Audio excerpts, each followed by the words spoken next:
নির্যাতিত নিপীড়িত জনগণ, আপনাদের চোখে পানি কেন? কার জন্য কান্না করছেন? হাদির জন্য? ভাবছেন আমি হাদি শহীদ হয়েছি?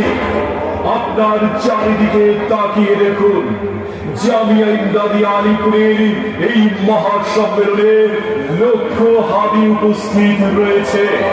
আরো লক্ষ কোটি হাদি ঘরে ঘরে তৈরি হয়েছে। রক্তে কেনাই মানচিত্র চারু বাপের নামে। এই দেশ আমার, এই মাটি আমার। ইনসাফ প্রতিষ্ঠা করেই আমরা ক্ষান্ত হব, এর আগে নয়। দুর্নীতি বন্ধ করেই আমরা ক্ষান্ত